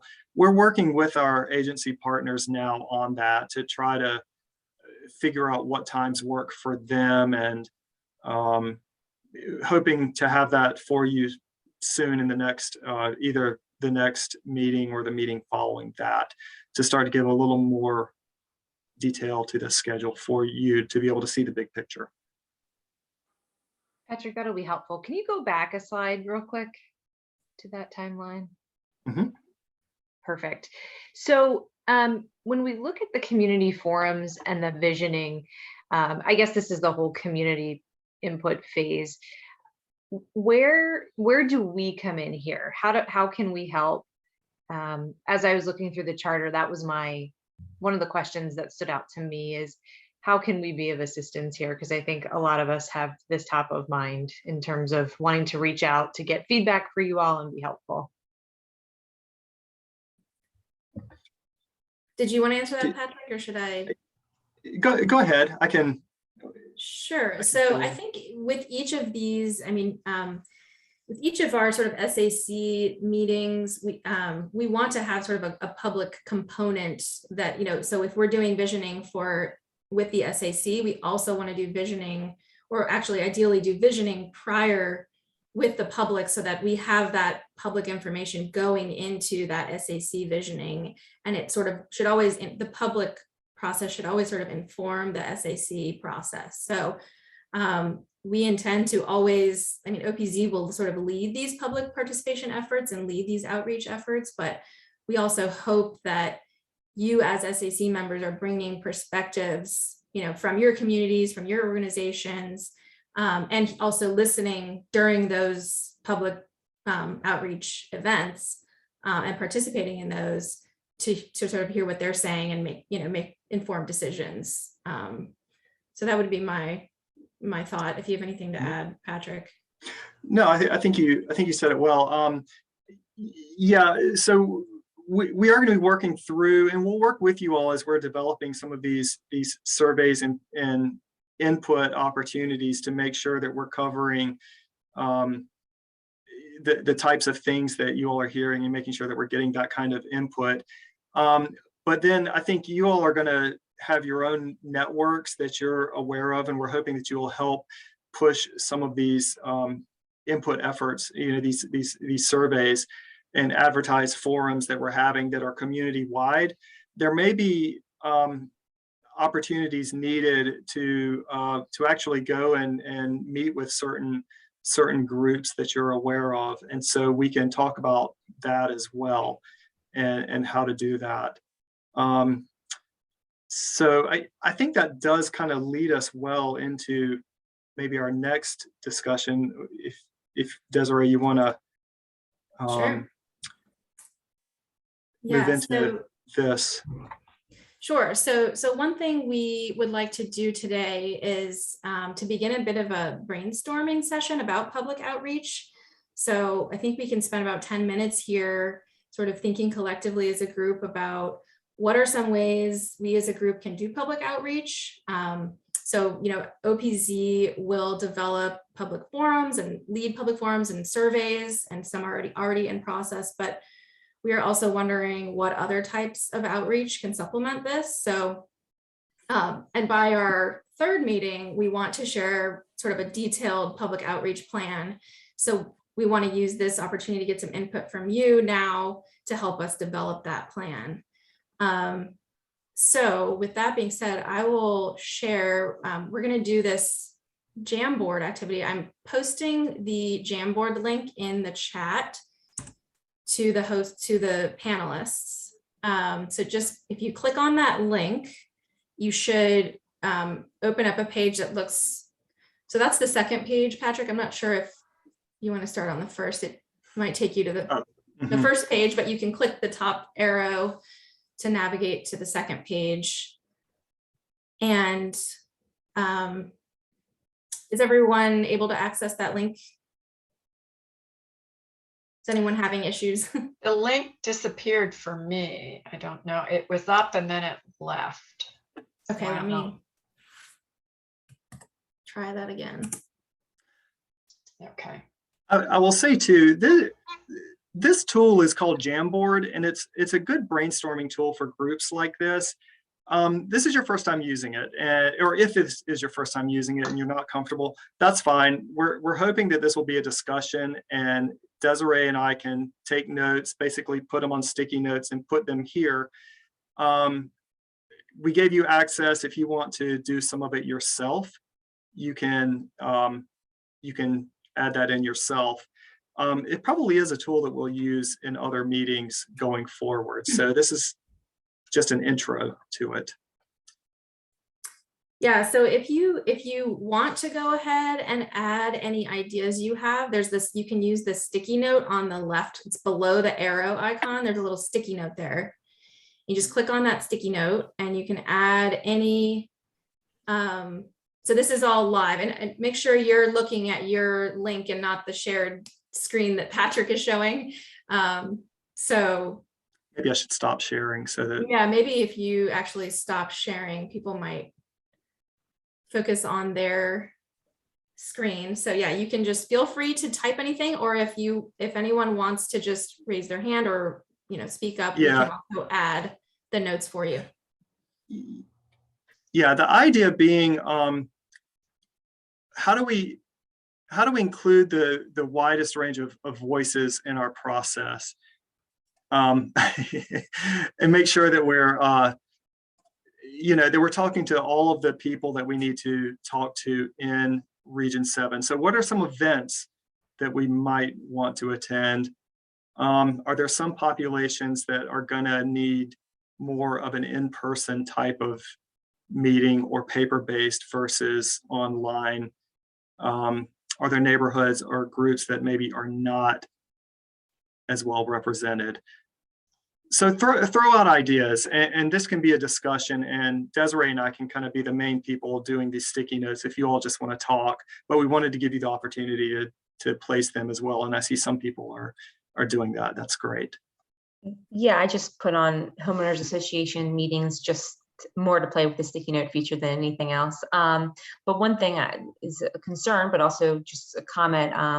So all the communities that we represent are obviously well represented because we're here in this meeting, but reaching out to communities that might not have a voice on this forum is really important to me personally. So I think taking advantage of county-sponsored events, working with other agencies that serve underserved communities, the health department, the Office of Social Services, things like that, making sure that people who might not have access to this forum or even are aware of it have an opportunity to engage as well. This may be a little off, but I'm asking because of my background in fire service. We have emergency management in both the county and the city. And when we have times of bad weather, they communicate very well, county, state, and local. Is that element of emergency management going to be part of this advisory committee? Is it something we need to consider or not? Yeah, we'll be hearing from emergency management, all of our emergency facilities folks, as relates to their facilities within Region 7. Okay. Also, you have the faith-based community, but a lot of people who may go to a faith-based church or mosque, whatever, may not live in the area. But has that been considered to include the faith community? I just added it. I just added it to our board, faith-based community. Okay. Are there specific events that you would recommend, or is there something in mind, you have in mind specifically about engaging with the faith-based community? Not right offhand, no. I think just in the conversation that may, I just thought of that, so I haven't thought it through exactly what events capture. Another outreach tool we could use is our local elected officials. I found out about this opportunity through Jessica Hare's Facebook page, Councilwoman Jessica Hare. Okay. But our local legislators are out door knocking. It's an election year, so they'll be out in the community quite a bit this spring and summer. Making sure that they are spreading the word as well, I think is crucial. And also, I've seen things with the county executive. If he has something, he has the ability on the bottom to share it on Facebook or wherever else. So people have different modes of communication. And I was just going to say that social media is so important. I'm sure that you guys have already considered that, but everything from TikTok to Facebook to Instagram, to make sure that we're reaching all demographics, all generations. And I'm not sure if there's templated messaging that you guys would prefer us to use? So for instance, when we go to our HOA groups, is there something templated that you've already done that you can give to us so that our messaging is similar? Not yet, but there will be as we go through the process. Typically, OPZ we don't have a Facebook page ourselves, so we've kind of relied on the executive's office to promote things via Facebook and the other social media platforms. We do produce flyers and little images to give them that they can use, and we can share those things with you all to put on your Facebook page or what have you. And if there's something that you need, I could really use this thing to reach out to people. Maybe it's printed flyers or whatever. Let us know.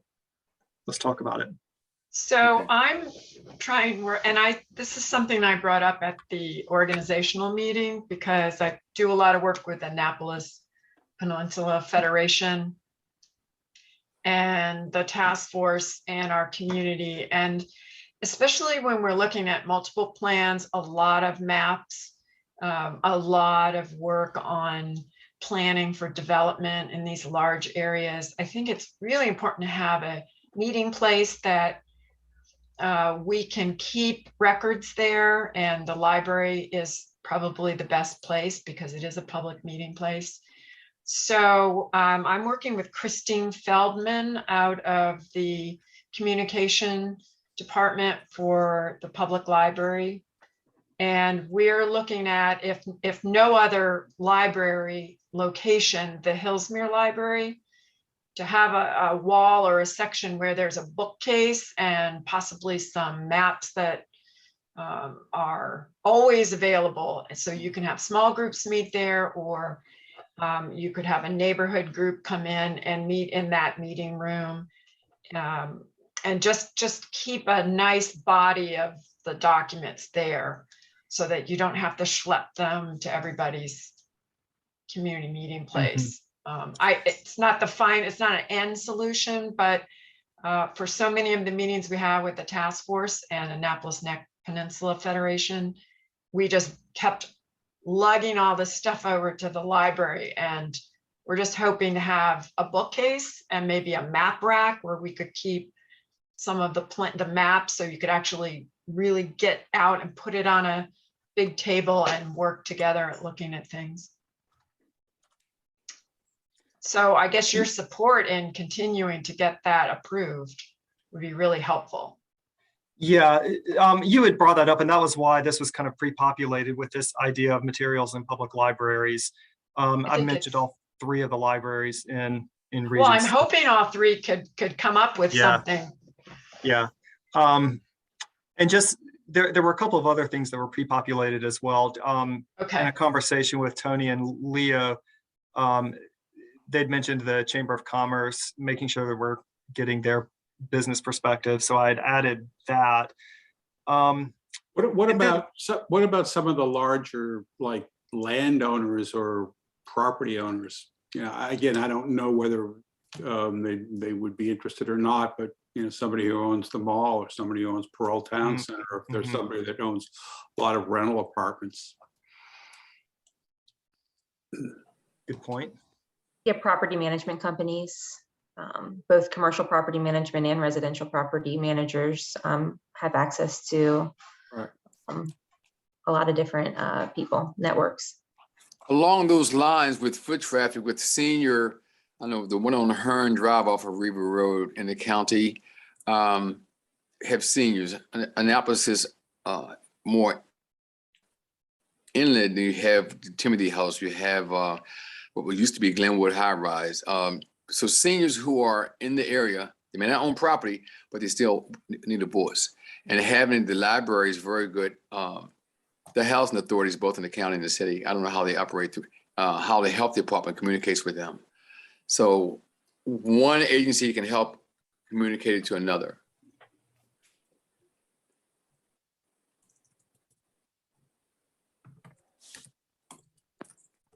Still there?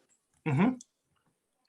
Okay. Yeah, and Desiree's adding these into the. Yeah. Okay. And I just might add is it's about 712, 713. Also, we have a couple of rec centers in the area that I think have huge public bulletin Yes. boards that we might be able to post something that would be attention getting. So if we start branding something that the image is, we see that same image all the time, that may be helpful. Like I really love the block on the county emails that says basically, what was it? Take a shot or get a shot or take a shot. What is it? It's below your signature block for vaccination. It was give it a shot. Oh, uh-huh. And it's the heart with the Band-Aid. It just, it's something that really resonates. If there's something like that you start seeing on bulletin boards, people may stop and go, oh, well, what is this actually I'm looking at? So coming up with a brand for Region 7. Yeah. Okay. Why don't we, we do have a couple of other things that we need to get through tonight. What I would like to do is, in this email that I'm hoping to send to you all in the next day or two, why don't I include this? And if you all, think about some of these outreach efforts and want to continue to populate this, as Desiree mentioned, we'll be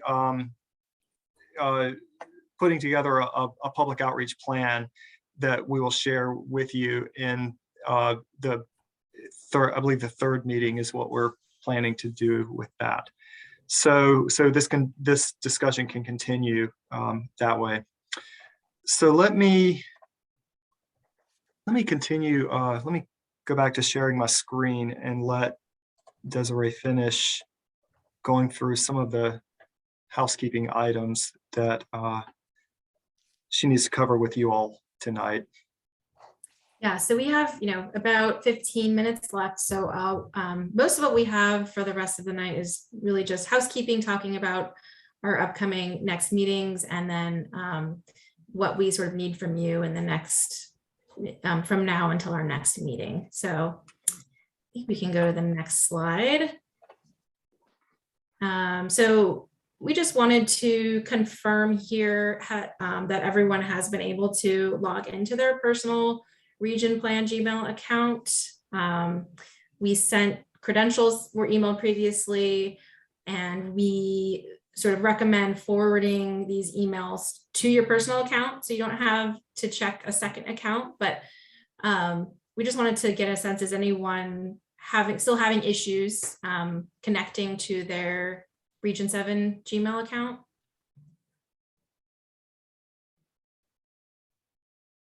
Okay. Well, if you are, feel free to just reach out to Patrick or I, because you will sort of need that access to get access to all of these documents that we are referencing. So please reach out if you do not have access. The next thing is just the training. So I had emailed, as a final reminder, the ethics training and the Open Meetings Act training. So just want to confirm that everyone knows where these are. We're hoping that you can, complete these as soon as you can and send us the certificates as you receive them. There's also a folder on the Google Drive. You could drop them if you are familiar with where that is. Just feel free to either email them or drop them in the folders. But does anyone have has anyone had any issues locating these or need assistance? Please reach out as well. Desiree, I completed mine and didn't print out the certificates because I did it before I got your email saying you needed the certificates. And I don't know what you want me to do. I don't know if I can go back in and get them or how that works, but. Yeah, I think we can check on, I think the ethics training, at least we might be able to see. I don't know about the open meetings, but let's get back to you on that. Yeah, we'll get back to you. Yeah. I think we can probably take your word for it, but I don't know if we need it, legally, but. Okay, so next, I think you all have probably seen this by now, but This is the ARC Hub site that this is just sort of a snapshot of it. You can access it at that URL listed on the screen, aacounty.org/region7. So just wanted to share this again so you guys know we are continually updating this. We are posting your bios. We've received bios for most of you so far, but we've posted your bios, and we have also a survey going on right now. So please just share that with your contacts. This is sort of our first phase of outreach and our first initial outreach that we're doing. So make sure to get on the Hub site, look around, and share it with your contacts. We also have this community snapshot. It's really like the data portion of the Hub site, and our GIS research team is continually gathering data through this process. So we'll be updating that with more data as we get it. And especially as we go into some of those topical meetings, we'll hopefully be getting more, transportation related data and housing data, that kind of thing. So we'll be updating this as we move along in the process. Do you include the city at all in this Region 7 population information? So I think, let's see. The county numbers are as including the city, right, Patrick? They do include? Mm-hmm. Yeah. Okay. Yeah. I'll double check on the Region 7. I think it should include the city as well. Will it be, I was just thinking when I was looking through some of the background documents, will it be just noted if it's not including? It's one of those things that we're going to need to, be thinking of as we go forward. Yeah, that's a good point. Okay, so I think we can move on to talk about our future meeting dates and format. So obviously we are virtual now. I think we are going to continue to be virtual for the time being. We will record these meetings and post them online. And so we wanted to touch base on the poll results that we sent out. Remember, we sent out the doodle poll just to get an assessment on when would be the best time to continue these meetings. So we got some results back that the top meeting times were Monday evenings, Tuesday afternoons, or Thursday mornings. I think the second option was any afternoon other than Friday afternoon beyond those.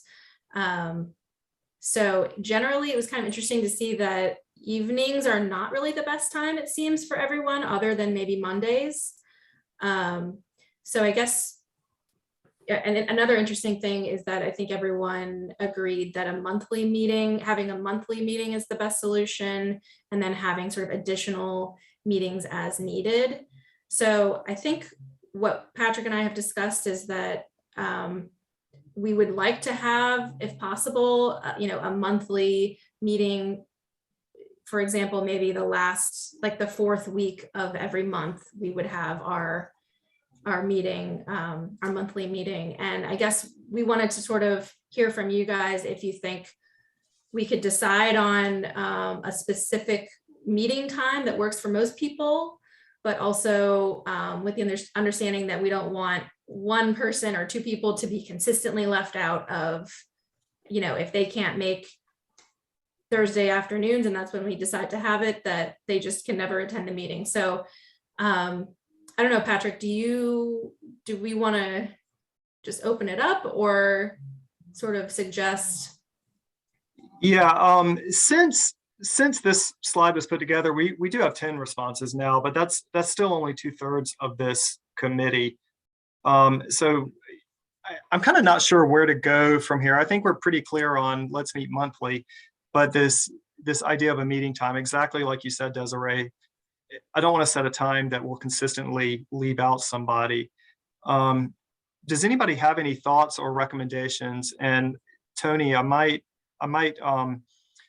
call on you here if you have any thoughts on how to settle on a meeting time. Well, the thing is, 5:30 is good. I'm retired. Okay, so everyone on the call is not retired. And so 5:30, if someone was getting off from work, is that too early? Would an hour later be better? I think you need a consensus from people because I'm good with the time you have right now. If you have it early, work that in. But we need to hear from people who know they're challenged with this and they just need to really say something.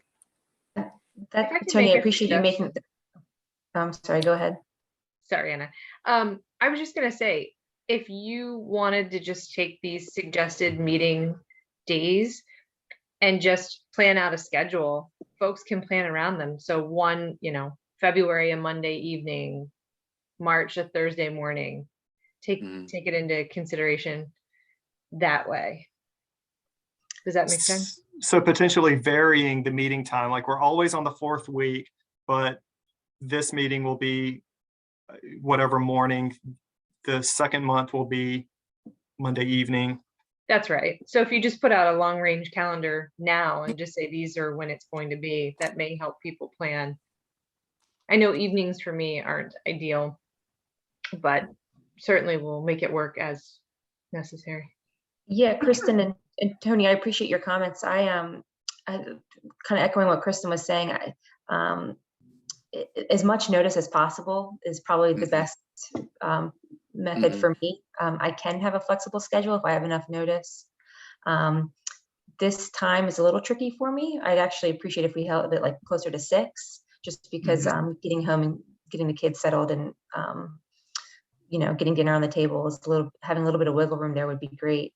If we started a little bit later in the evenings, not too much later, but I think I would prefer a set schedule, set far in advance, as opposed to, or in preference to, a consistent time every month.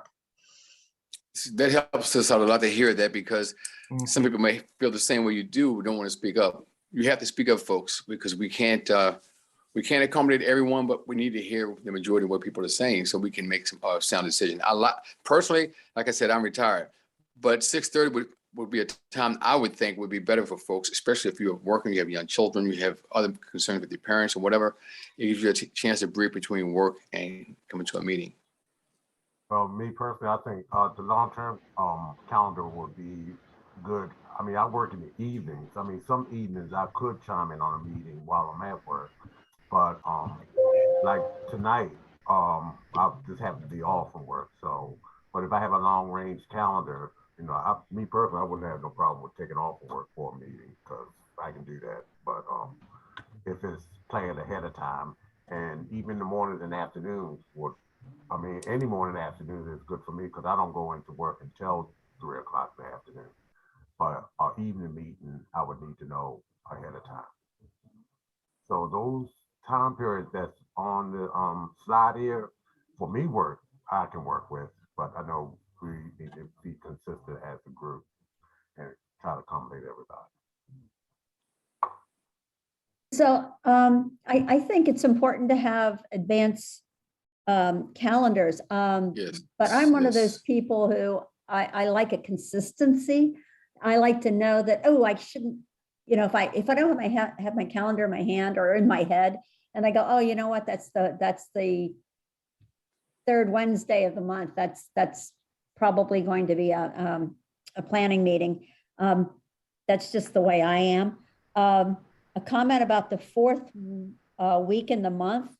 That tends to run in more often to holidays, like in May, Memorial Weekend is, it's really close there if people take long weekends, and then June is the 4th of July weekend and things like that. So when you start putting the calendar together, it may work out well, and it may have to be adjusted a bit, but that's my thinking anyway.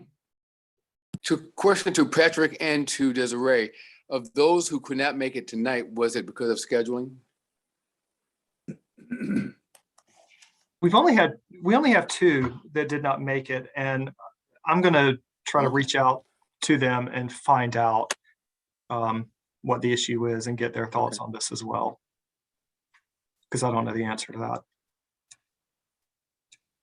I'm happy with a 6:30 start again, just echoing what everyone else saying, if I have a longer range schedule, I can work around that. But Tuesday nights and Wednesday nights are I have other board meetings going on, so I can't go to those. And then once a month on Thursday, but again, if I have some notice, I can make adjustments for that one. Monday at 6:30, I have a board meeting that starts at 8 sometimes. But again, I could pick this up from 6:30 to 8 and just roll into that one. So I think like Linda and a couple other people said, a structured time for the meeting will be advantageous for all of us because we can sort of plan around that. I have several organizations that I'm involved with that have meetings too, and I can sort of look at the long-term schedule and I can plan around that. So I'm hearing you say a consistent time of the week, or consistent day and time of the week, and have all of the meetings on that, whether it's Monday evening at 6:30 or Thursday morning at 10 o'clock or whatever it is, consistently at that time every meeting. Well, it doesn't necessarily have to be consistent, but because sometimes you may have to tweak it a little bit. One month we may have to have it on a Thursday, another month, but if we have an advance, what I'm trying to say, if we have an advance notice that our next meeting is going to be towards the end of the month and it's going to Thursday, or we're going to have the next meeting is going to be on a Tuesday. So I just want to pose a question, because I think that what we're hearing is that evenings like don't work that well for most people, or they kind of like need a specific time. I think Thursday mornings and Tuesday afternoons were also a very popular option. And I'm wondering if there's anyone who cannot make Thursday morning or Tuesday afternoon. Maybe you could even put it in the chat. But that might help us. I mean, if it's workable, that there's a time that almost everyone can meet. It does seem like most people, other than Monday evenings, the evening is going to be a little bit complicated, but I don't know, just a thought. Well, I mean, bottom line is for me, as for me, if any day, I mean, evening works for me, but mornings work for me. But if it's a Tuesday afternoon, I mean, I will be willing to take off for work for me. But it will have to, like, say we are in January now. Say if y'all had a calendar, I mean, I know February we'll probably have to decide tonight, but say like for March on up, if you already had something set in stone, and then that way we can work our calendars out and maybe notify y'all by email if, you know, say like for the month of March and April, if that specific time and day work for us. And if it's like a problem, then you tweak it from there, and then we just send the calendar back out revised.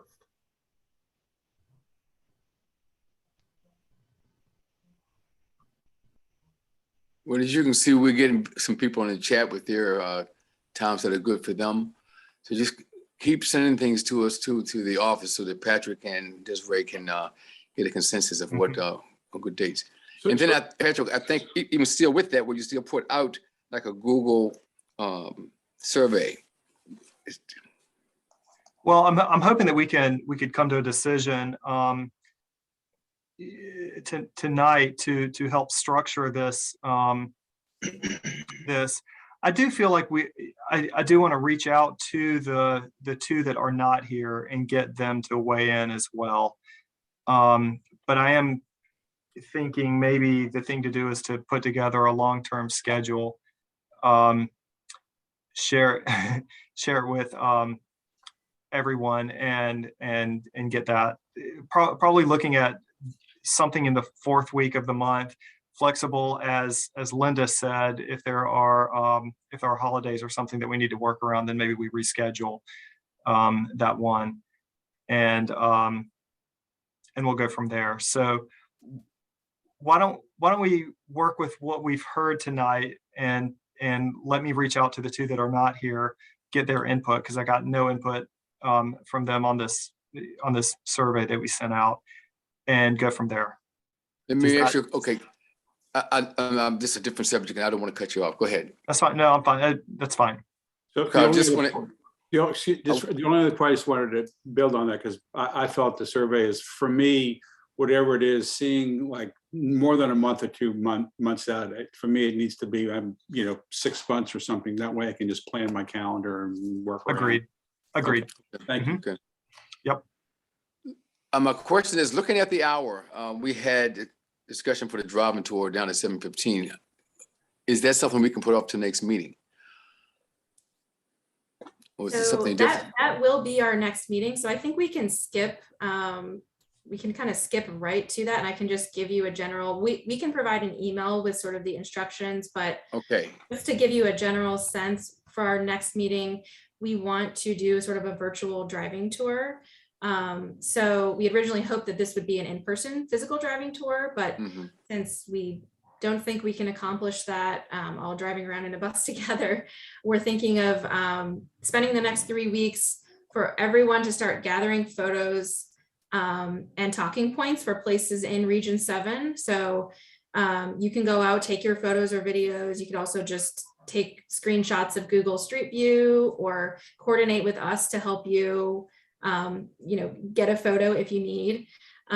So we'd like you to submit your images to, we'll set up a Google folder for this and send out an email with instructions. So you can either drop them in that folder or email them to us if that's the better option for you. But we're just looking for maybe the next slide is better to show what we're looking for. Yeah, the idea is just landmarks and community focal points, historical and or cultural significant areas such as buildings, signs, or plazas, and or challenging areas, points of high traffic volume, areas where development has struggled.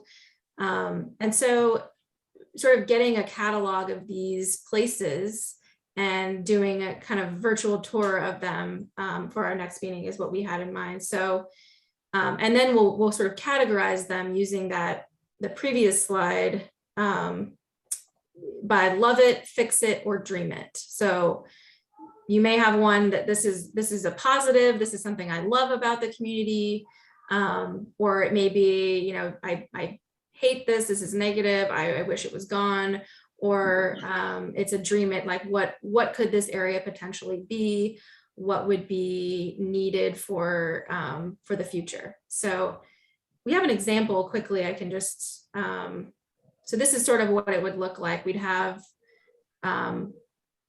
a form, so talking about, is it a dream it, is it a fix it, is it a love it, and then sort of including a photo with it, where the general point of interest is, the location, and then the reason to visit and potential ideas for improvement. So we're just asking that you is this a template that you can give us so we can? Yes, we will. Exactly. Yeah, Okay. we'll be sending out an email with sort of instructions to where to put your photos and then just general talking points for each of those photos. So we'll send out instructions, but just wanted to give you a heads up that this is sort of what we're thinking for our next meeting.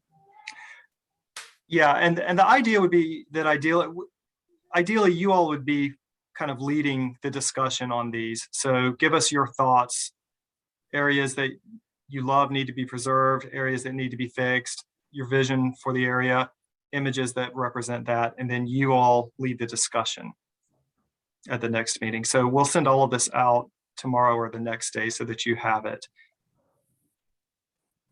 Okay. Okay. And I think, is that everything? I think that's our last slide. Yeah. So just upcoming is our public feedback map. We'll be launching in February. Our next meeting, which we'll get back to you on meeting times, will be in February. That'll be the virtual driving tour. And then just reminders that we have the survey on the Region 7 hub site, and we'll be looking to host a public forum in spring of 2022. Very good.